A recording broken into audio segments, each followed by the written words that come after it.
사도신경하심으로 우리의 신앙을 하나님 앞에 고백합니다. 나는 전능하신 아버지 하나님, 천지의 창조주를 믿습니다. 나는 그의 유일하신 아들 우리 주 예수 그리스도를 믿습니다. 그는 성령으로 잉태되어 동정녀 마리아에게서 나시고 본디오 빌라도에게 고난을 받아 십자가에 못 박혀 죽으시고 장사된 지 사흘 만에 죽은 자 가운데서 다시 살아나셨으며 하늘에 오르시어 전능하신 아버지 하나님 우편에 앉아 계시다가 거기로부터 살아있는 자와 죽은 자를 심판하러 오십니다. 나는 성령을 믿으며 거룩한 공교회와 성도의 교제와 죄를 용서받는 것과 몸의 부활과 영생을 믿습니다. 아멘. 찬송가 523장입니다.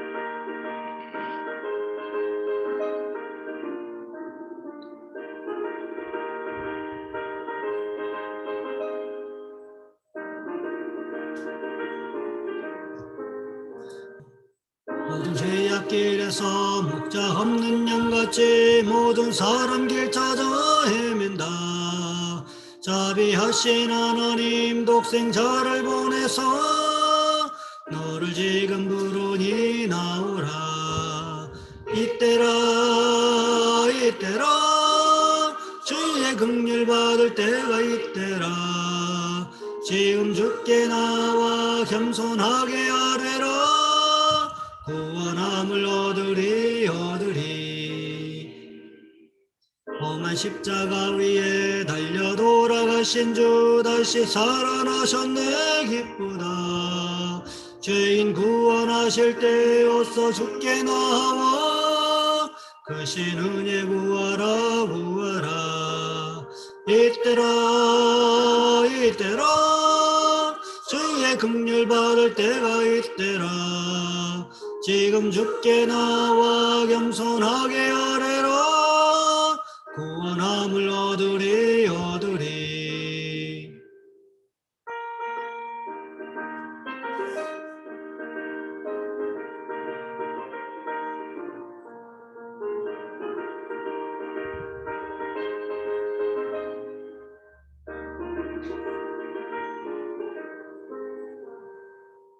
주의 귀한 말씀에 영원 생명 있나니 주님 너를 용서해 주신다. 주가 부르실 때에 힘과 정성 다하여 주의 은혜 받으라. 이때라 주의 긍휼 받을 때가 이때라. 지금 주께 나와 겸손하게 아뢰라. 구원함을 얻으리. 세월 빨리 흐르고 세상 친구 가는데 너희의 영혼 오늘 밤 떠나도 주의 구원 받으면 전국에서 영원히 주와 함께 살리라. 이때라 주의 긍휼 받을 때가 이때라. 지금 주께 나와 겸손하게 아뢰라. 구원함을 얻으리. 오늘 말씀 열왕기하 7장에서 보겠습니다. 열왕기하 7장 1절로 8절까지 말씀입니다. 제가 가진 성경은 구약성경 571쪽에 있습니다. 제가 봉독해 드립니다. 엘리사가 이르되 여호와의 말씀을 들을지어다. 여호와께서 이르시되 내일 이맘때에 사마리아 성문에서 고운 밀가루 한 스아를 한 세겔로 매매하고 보리 두 스아를 한 세겔로 매매하리라 하셨느니라. 그때에 왕이 그의 손에 의지하는 자 곧 한 장관이 하나님의 사람에게 대답하여 이르되 여호와께서 하늘에 창을 내신들 어찌 이런 일이 있으리요 하더라. 엘리사가 이르되 내가 내 눈으로 보리라.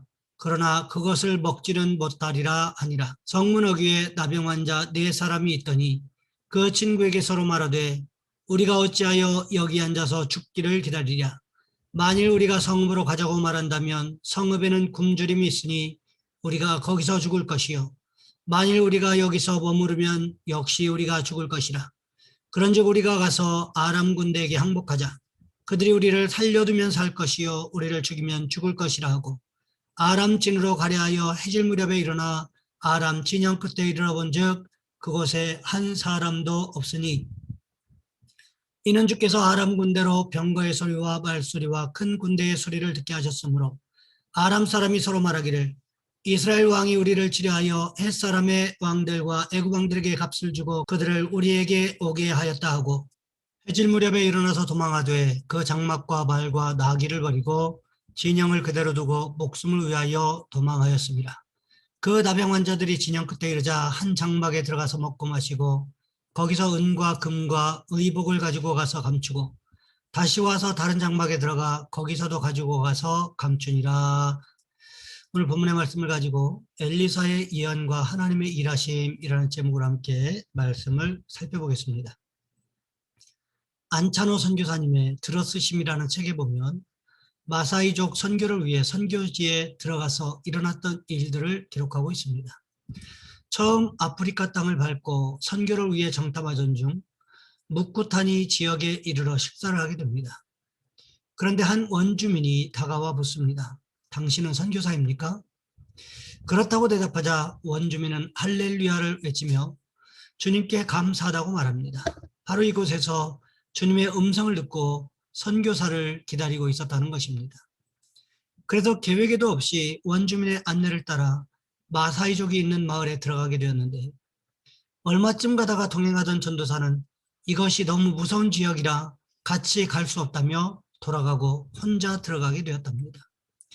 그리고 그곳에서 칼과 창으로 무장한 마사이족 무사들을 만나게 되었고 창으로 위협하며 마을로 데려갔습니다. 그때 안찬호 선교사가 할 수 있는 일은 기도하는 일뿐이었습니다. 주님 뜻대로 하소서. 그때 주장이 무엇라고 묻는데 하나도 알아들을 수 없어서 담대한 마음을 가지고 기도가 난 후에 무조건 yes, yes라고 대답했답니다. 그리고 났더니 주장이 화를 내면서 또 무엇라고 묻기에 두려운 마음에 더 괴롭히지 말라고 no, no라고 대답했답니다. 그러자 자기들끼리 조용히 의논하더니 붙더랍니다. 그래서 이제는 죽든지 살든지 주님 뜻대로 해달라고 오케이, 오케이라고 대답하자 그들의 표정이 환하게 변하더랍니다. 나중에 그들을 통해 들은 이야기인데 그들이 처음으로 물었던 것은 이곳에 들어오면 죽는다. 그래도 들어올 텐가? 라는 물음이었답니다. 만약에 그 말을 알아들었다면 분명히 노라고 했을 텐데 말입니다. 두 번째 물음은 하도 당당하게 대답을 하니까 다시 물었답니다. 돌아갈 것인가? 그런데 너무나 확실하게 no라고 대답을 한 것이지요. 세 번째 질문은 그렇다면 마사이 마을에서 우리와 같이 살 것인가? 라는 질문이었고 안찬호 선교사가 오케이라고 대답을 하자 그들이 만족하여 데려간 것이지요. 그리고 그곳에서 선교를 시작한 지 얼마 되지 않아서 추장이 자신에게 침을 뱉더랍니다. 기분도 나쁘고 이들이 마음이 변했나 생각이 들었지만 자존심이 꺾여서는 안 된다는 생각에 자신도 추장의 얼굴에 침을 뱉었답니다. 그런데 추장이 무척 좋아하더라는 것이지요. 그곳은 물이 없는 곳이기에 상대방에게 수분을 준다는 것이 최대의 경이였던 것입니다. 침을 잔뜩 뱉은 선교사를 믿고 신뢰하게 되었다는 것입니다. 참 재미있는 일이지요. 선교의 현장에서 하나님께서 일하시는 것을 경험합니다. 우리는 하나님께 쓰임받기 시작할 때 위대한 크리스천들이 됩니다. 오늘 본문에도 보시면 엘리사 선지자의 예언대로 하나님께서 일하시는 장면을 기록하고 있습니다. 지금 사마리아 성의 환경이 어떠했습니까? 극심한 기근으로 인해서 부모가 자식을 잡아먹는 비극까지 벌어지지 않았습니까? 그런데 엘리사 선지자는 어떤 예언을 했습니까? 여호와의 말씀을 들을지어다. 여호와께서 이르시되 내일 이맘때에 사마리아 성문에서 고운 밀가루 한 스아를 한 세겔로 매매하고 보리 두 스아를 한 세겔로 매매하리라 하셨습니다. 지금 현재 상황만 바라본다면 엘리사 선지자의 이 예언은 정말 얼토당토하는 이야기가 될 수밖에 없습니다. 현실을 무시한 예언이라고 할 수 있다는 거지요. 그렇게 될 수만 있으면 얼마나 좋겠습니까? 모든 사람의 희망사항이기는 했지만 도저히 그렇게 될 수 없는 현재의 모습에 대한 대안이 없다는데 문제가 있다는 거지요. 지금 우리의 상황도 생각해 보시기 바랍니다. 코로나19 델타 변이로 인한 확진자들이 이렇게 많이 생겨나고 있는데 누군가가 갑자기 내일 이맘때에 코로나19 바이러스 이전의 상태로 돌아간다고 하나님께서 말씀하셨다. 이렇게 예언한다면 믿을 만한 사람이 있겠습니까? 이와 비슷하다고 생각해 보면 될 것 같습니다. 즉각적으로 군대 장관이 반기를 들고 나섰을 때 엘리사 선지자는 말하기를 내 눈으로 보기는 보아도 먹지는 못할 것이라고 말했습니다. 그 이후에 무슨 일이 있었습니까? 오늘 보면 3절과 4절 말씀해 보시면 이렇게 기록하고 있습니다. 성문 어귀에 나병 환자 4사람이 있더니 그 친구에게 서로 말하되 우리가 어찌하여 여기 앉아서 죽기를 기다리랴. 만일 우리가 성읍으로 가자고 말한다면 성읍에는 굶주림이 있으니 우리가 거기서 죽을 것이요.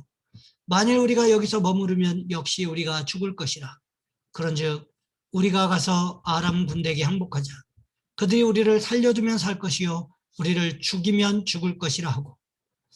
나병 환자들은 자신들 스스로 일을 해서 벌어먹고 살 수 있는 능력이 없는 사람들이었습니다. 다른 사람들이 가져다주는 음식을 먹고 사는 사람들이었습니다. 그런데 아람 군대가 사마리아 성을 에워싸고 있습니다.